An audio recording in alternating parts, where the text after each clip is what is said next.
Okay, hi. I just wanted to do a video sort of about when you end up with a lone guinea pig, because I've had a few people come in for bonding because one of the guinea pigs have passed away, and I also had someone asking me because one had passed away, but she didn't want to continue the cycle of getting another guinea pig, but she didn't want to hand him over to a rescue either because it's her guinea pig, which is her right. So I just wanted to talk about sort of that sort of choice that you've got to make when one passes away, and sort of give you some facts, some sort of personal experiences, some sort of my own personal beliefs, and just to sort of help if you ever have to make that decision. And obviously, just as a disclaimer, they're my opinions, my experiences, and there's no right or wrong. And I think at the end of the day, it comes down, the decision will always come down to you as the owner and you that knows your guinea pig.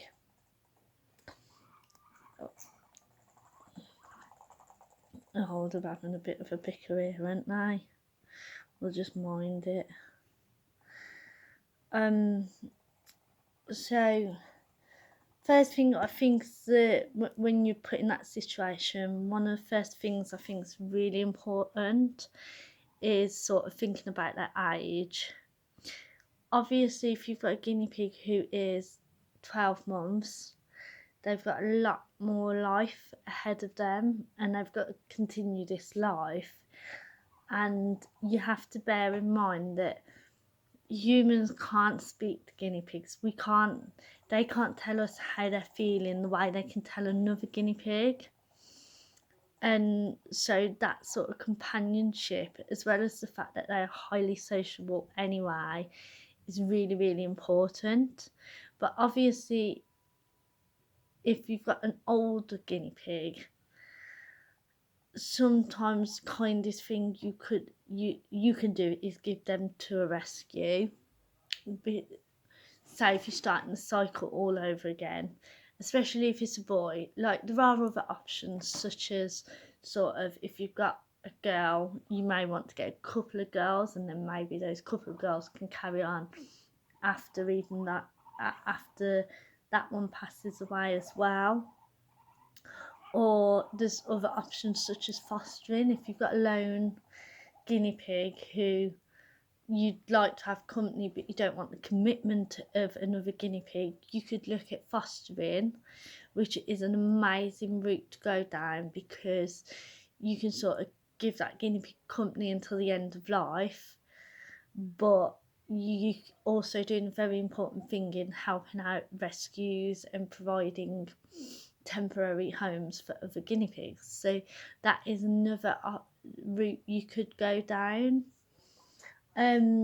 Obviously there is the route of you could just surrender to the rescue, and that obviously bond, or because they have the guinea pigs in and out constantly, they've got the ability to make sure that they have someone until the end of life as well. But if, like the lady I mentioned at the start, you don't want to give them to a rescue and you want to be able to offer them the end of life at home as well, I think in this case, again, like sort of going back to age a little bit, you've got to make sure that this is only the case for a guinea pig that is getting on and getting towards the end of his life, so that he's not spending a massive part of his life or her life alone. I will come back to sort of girls and boys a bit later on as well and just discuss sort of that, because I would recommend this more with a boy. I would say that if you've got a girl, leaving them alone just isn't an option really, and you do need to sort of look at alternative options. So we'll swing back round to that in a bit. But the main thing is, if you do get to this decision and you do feel like that is the right thing, one of the biggest things you've got to do is keep in mind their personality. Now, these two that I'm bonding here are a perfect example of the personality that you've got to bear in mind. This lovely white one, his mate died. Oh, sorry, sweetie. His mate died a couple of days ago, and his owner said, like, almost immediately he was hiding away. He was a shell of himself from what he was before. He wasn't eating as often. He was hiding constantly. He wasn't as bubbly. He wasn't as chatty.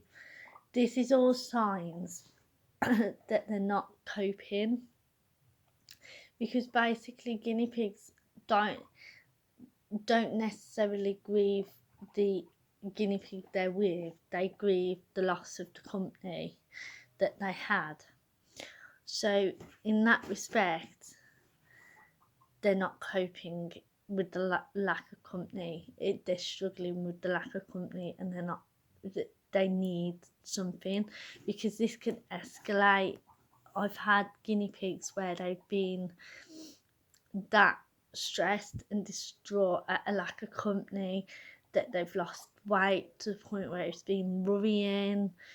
They're just complete and utter shell of themselves. They don't come out. The whole personality changes.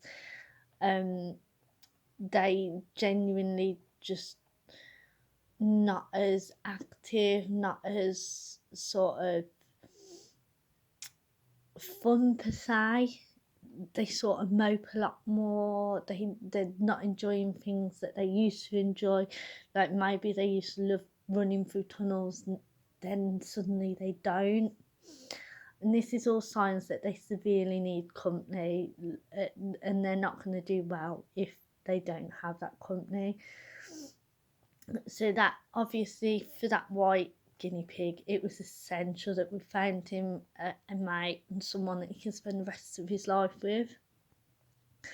Luckily, we've been able to pair him, which is another thing with ages, because he's getting on a little bit. He's about 3 now, so it would have been quite easy for his owner to turn around and say, oh, like, he's a bit old now, like, don't want him being alone, he's going to have to go to a rescue.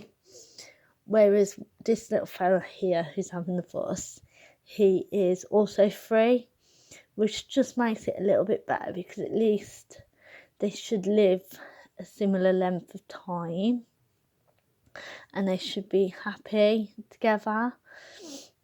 Again, now coming back round to sort of personality and that a little bit, this little fella here, he was a lone guinea pig. Oh, he still wants a fuss, he does. he didn't like that. He don't like my nails, he likes the back of my hand. So he was a lone guinea pig. He's been very used to human company.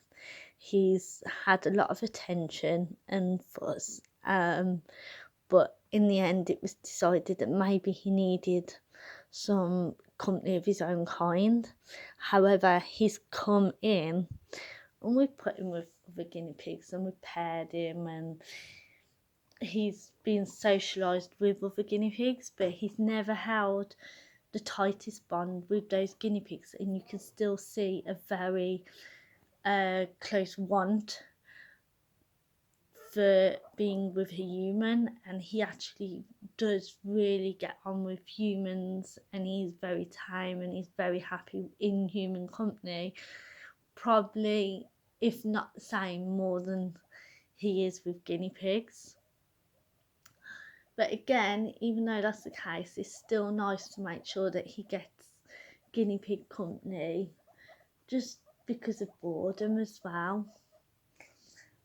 So obviously though, if he got to sort of an age where he hadn't got that long to live and maybe he got a year or so and he'd lost his cage mate, he would be more likely to do absolutely fine and have absolutely no issue whatsoever being alone and enjoying the rest of his life just with human company. But this again swings me round a little bit to talk about sort of that human interaction. Obviously, guinea pigs are very social. They enjoy other guinea pigs' company and they need that company genuinely.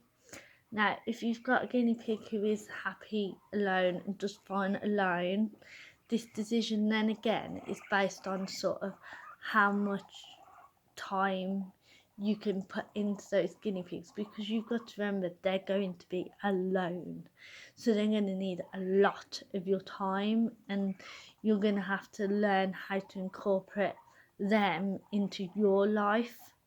You're not going to be able to just leave them in a cage for several hours and give them a bit of a stroke here and there. You're going to have to literally try and incorporate them into your life and have them as part of your life. And that means sitting with them, fussing them, having them in your company for the most part of every day. Obviously, if you look at myself as a rescue, this is practically impossible because I have young children also. I'm running a rescue. I also have other pets that I need to attend to and spend time with.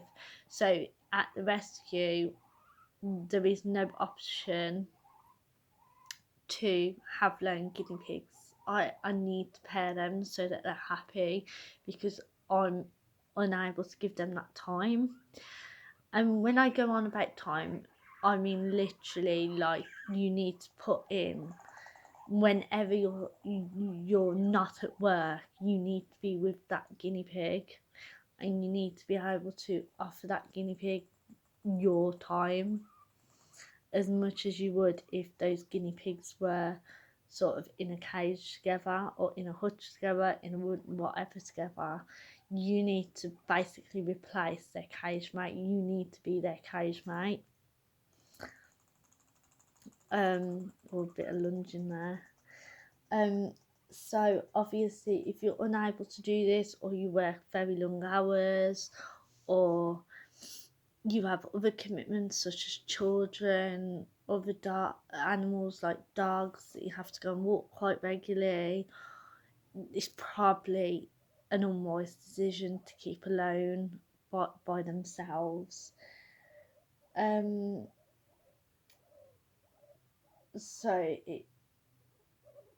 we'll swing back now to sort of this girl and boy thing that I was going on about originally, that I said I'd talk about. Girls, I would never leave alone. If you get to an end of life with one girl, I would highly suggest either getting them a companion, or, as I said, you could start a small herd so that, like, if they've only got a year or so left, they've then got, so that they have obviously those companions, and then when they get to a certain point, they're together, they're not alone, and they can continue on their life together as well. But as I said, there is a gender difference with sort of coping alone and not coping alone, and this comes back down to sort of how they are by instinct, because even though we don't have any wild guinea pigs, before they were wild, it was, before, when they would have been wild, it was sort of suggested, and sort of research shows that they would have genuinely been one male to a herd of females of about 5-10 females. So in that respect, females that naturally have more of this social, very strongly connected need to be in company and in herds. Particularly, they get on very, very well in herds, unlike males.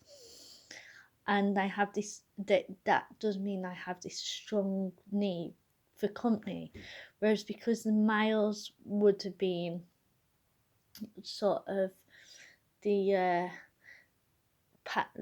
herd leaders, so to speak, and if those mums had babies, the males would have gone off and continued and to with their own herds, and so they would have had this little bit of more singular independence, this little bit of just them. And even though they lived in herds and they would have created the herds and whatnot, they would have had to move on, and they would have had to be alone for some times, and sort of, whereas the girls would have naturally been born into herds and stayed within herds. So because of this sort of natural instinct, which is where I'm presuming the tendency for boars to cope better alone, I do believe is connected to that sort of dynamic and that sort of instinct that they have. So, but that said, regardless of whether that's the reason why or not, I have noticed and I have spoke to a lot of people where the boars genuinely do cope alone in a handful of cases, whereas I've never really come across a female that's ever coped alone. So I think if you are at this decision point, the gender is going to be a big giveaway as well. I think genuinely, if you have a female, that female's going to have to go and find company one way or another, whether that be surrendering, rehoming, fostering, whatever that be, that female's likely going to need to go and find some company in some other way. Whereas I think with a male, you've probably got time to sort of work out whether they will do it okay alone or not. Because like I said, the lovely black one, he's completely, I have no concerns with him being alone. He does fine, he enjoys the company of humans, and he would be absolutely fine alone. Whereas this lovely white one, probably not so much. He's also already showed issues with sort of being alone, so he would not do well alone, and his owner did the right thing to come and find a friend for him. Lastly, I would say another big impact on this choice to either move them along or continue the cycle, or obviously keep them alone, is probably their social background.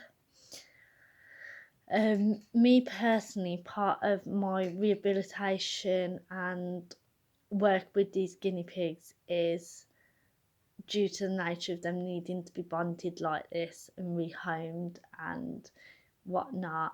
A big part of it is to keep them social, keep their dominance down to a low, so that they're easier to bond, they're easier to rehome, and that involves bonding regularly, mixing them with other guinea pigs regularly, and sort of they're constantly getting interaction with a variety of guinea pigs, and they're always sort of in social situations. And if this is the case, 9 times out of 10 they're going to struggle if they lose a partner. If they've had a very social past, they're going to struggle. If, like this lovely black one here, they have not particularly had a very social background, or they have had spouts where they've been alone, or genuinely they've not got along well with other guinea pigs, so they've spent a lot of time sort of maybe through in separate enclosures, or and they've not been as socialized as maybe someone else who maybe a guinea pig that's come from a herd situation, or a guinea pig that has been through a similar rescue process as mine, where they sort of meet and they get to meet a lot of guinea pigs and they're very heavily socialized for various reasons. Then these ones that are more socialized are less likely to cope if you were to choose to keep them alone, and I think this is a very, very important fact to bear in mind as well.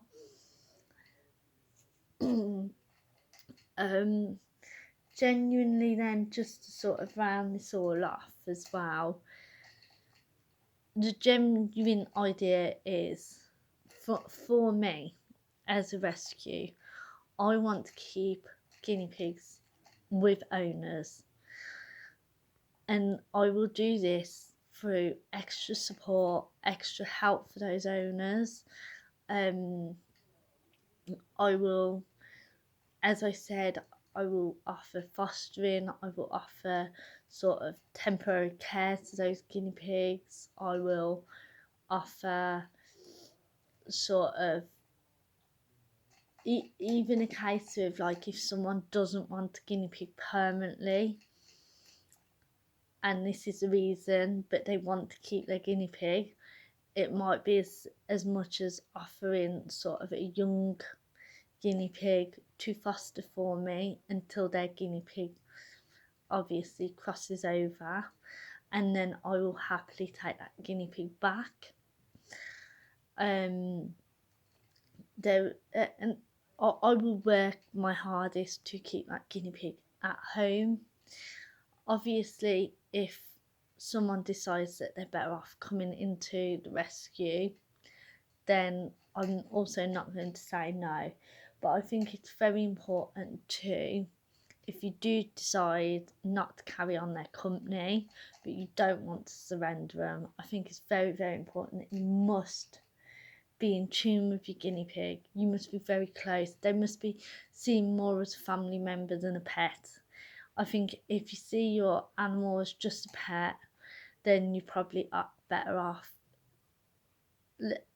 surrendering them or finding them a partner.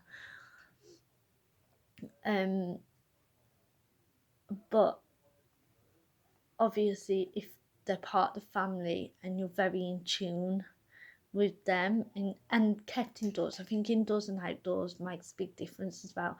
If they're kept outdoors, you're not going to notice the behaviour so much, and so in that case I would say not to keep them alone. If they're outdoors, full stop, I just wouldn't do it, because they're not going to get the interaction they need, they're not going to get sort of the stimulation they need, they're not going to get any sort of time and whatnot either. But obviously, if they're kept indoors, they're very much part of the family and you're very much able to spot those differences.